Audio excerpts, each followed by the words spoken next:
Fala, gente, tem como você criar o banco de dados a partir de uma interface já construída? Dá para fazer isso? Dá para fazer isso com o Lovable e o Supabase? Sim, é isso que eu quero explicar para vocês na aula de hoje, em que a gente vai montar um app baseado aqui nas entidades da aplicação que a gente tem criado no curso. Se você ainda não acompanhou, dá um bisu nas outras aulas que você vai ver. E a partir dessa interface do usuário, daí sim a gente vai criar um banco de dados. Então é possível primeiro você desenhar a interface e depois ir para as entidades e por fim você ter um banco de dados estruturado. Tá? Quais são as entidades que a gente vai trabalhar aqui? A gente está fazendo aqui uma aplicação de gestão financeira, então vai ter ali entidades como usuário, receita, despesas, categorias, organizações, ativos e carteiras, tá bom? O que eu fiz? Eu vim aqui no Lovable, colei essa imagem, os componentes aqui no Miro, você vai receber eles em texto. Então, mandei as informações em duas formas. E por último, eu dei alguns exemplos aqui de o que são ativos, ouro, dólar, real, e o que são organizações, Nubank, Banco do Brasil, Coinbase. Tá? E daí ele começou a criar. Ó, lembra que eu não tinha falado para ele que era uma aplicação de gestão financeira, mas ele já entendeu e criou a primeira versão. Vamos ver como ficou? Olha que legal. Então ele entendeu aqui saldo total, receitas e despesas, 8 organizações, transações recentes, legal, principais ativos, bacana, olha lá, colocou os 4 ativos, carteiras, olha que legal, ele já criou as carteiras e cada carteira já tem vários ativos, muito bacana. Então veja como o nosso primeiro design, mesmo no Miro, sem o ML, que a gente vai falar nas próximas aulas, sem muita estrutura, já deu bom. Banco do Brasil, aqui, outra carteira, ativos, olha que legal, gente. Então, dá para você olhar da perspectiva de carteiras por organização e também os ativos somados ali em todas as carteiras. Muito bacana mesmo. Receitas, histórico de receitas, então separado ali das transações e histórico de despesas, né? Que recorrente. Então, ele colocou a categoria aqui também, bem legal. Não temos um maisinho. E organizações, você também consegue ver, né? Não só por carteiras, mas você pode ter mais de uma carteira na mesma organização, aqui por organização. Ó, Inter, muito legal. Bem bacana essa interface. E agora o próximo passo seria, a partir da interface, a gente pedir que o Lovable crie a estrutura lá dentro do Supabase, tá bom? Então para isso a gente vai ter que conectar o Supabase. Então eu abri meu Supabase aqui, Dev Fellowship Backup. Criei um projeto só para isso. Aqui eu vou clicar em Cloud. Agora sim ela apareceu aqui, certo? Beleza. Dev Fellowship Backup Connect. Então, conectei no Supabase. E o Lovable conectou agora no Supabase. Tá? E agora, com um prompt simples aqui, eu vou usar a minha ferramenta que transcreve. Vamos lá. Fala Lovable agora, baseado no que você vê na interface. Então, desde o dashboard, as carteiras, o relacionamento com ativos, receitas, despesas e organizações.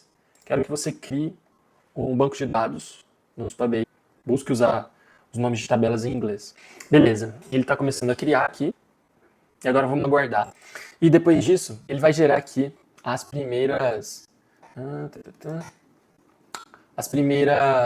SQL. Pelo jeito, ele não deixou a gente visualizar tudo. Isso é uma pena, algum bug aqui no Love. Mas vamos permitir que ele execute.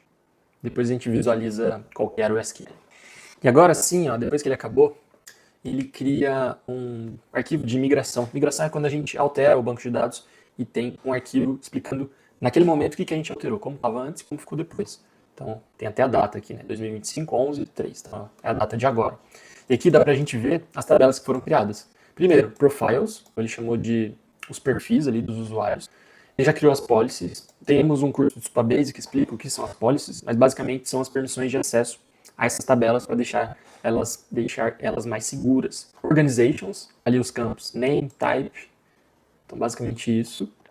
No perfil, né, tem ID, nome completo, avatar URL, bacana. Assets, então ele chama de assets os ativos, perfeito. Nome, símbolo seria o SD, BRL, BTC, o símbolo, né, o ticker que a gente chama, 3 letras que representam aquele ativo. Tipo de ativo, texto, não sei especificamente do que se trata. Beleza, algumas policies, o que mais? User Organizations, então aqui ó, primeira tabela N para N. Lembrando que a gente colocou isso na imagem, né, só que ele gerou a aplicação e depois, com a aplicação feita, ele entendeu que precisava dessa tabela auxiliar aí, que compara ali ó, User ID e Organization ID, certo? Bem simples, vocês já aprenderam do que se trata. Criou policies e tal. Organization com assets, lembrando que trata-se disso aqui, ó, organizações com ativo, bem bacana. Então, seguindo o nosso mapeamento. Wallets, então a carteira, e a carteira se relaciona a Organization ID. Então, lembrando, a carteira não tem N para N com organizações, né? Ele é 1 para N. Então, ó, Organization ID e User ID nesse caso. Vamos ver se tem User ID também. Aqui, ó, User ID. Então, corretinho, muito bacana. Users can view their wallets, algumas policies aqui. Wallet versus assets, também temos essa relação, vamos ver. Wallet versus assets, isso aqui, ó. Carteiras versus ativos. Temos. Beleza? Policy, ó, veja, categories, ela tá solta. E ela pode ter um tipo, né? Receita ou gasto, beleza.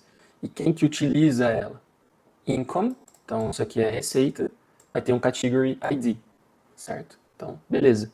Então, uma receita ou uma despesa pode ter um category ID, mas também vai ter um amount, que é uma quantidade ali, montante, user ID, então o income também está relacionado aqui à receita, né, com o usuário. Então aqui vamos ter um user ID e aqui também, certo? Então, perfeito, da forma que a gente estava esperando. Por último, expenses, basicamente igual a income, inclusive a gente poderia ter feito uma só tabela para esses dois, beleza?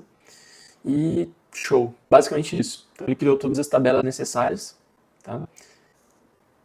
A partir da interface. Então, se a gente voltar aqui no nosso Supabase, a gente vai ver que no Table Editor, agora a gente já tem todas as tabelas. Legal, né? Muito legal. E a gente também pode visualizar o esquema aqui dentro do Supabase. Então, a gente poderia tentar fazer parecido com o que estava lá no nosso. Então, users, ele não deixa muito definido, mas vamos pegar aqui profiles. Profiles, depois tinham expense, incomes, que tem relacionado com categories. Depois aqui a gente teria organizações, ativo e carteiras. Então, voltando, a gente tem organizações, ativos e carteiras. Aqui organizações com ativos, usuários com organizações e faltou wallets com assets. Olha lá. E aqui, só para já adiantar para vocês, isso aqui é uma visão um pouco mais baixo nível, ou seja, isso aqui já é um diagrama de entidade de relacionamento da OML, algo que a gente vai falar nas próximas aulas, tá bom? Mas eu queria mostrar para vocês isso, que a partir de uma interface, tá? De uma aplicação, usando a IA aqui, nesse caso o Lovable, já conectado com o Supabase, a gente conseguiu gerar o banco de dados e depois agora é só integrar essa interface, lembrando que ela está com dados mocados, isso aqui não está lá no banco, né? Se a gente abrir aqui o banco, vocês vão ver que não tem nada, por exemplo, em Organization, né?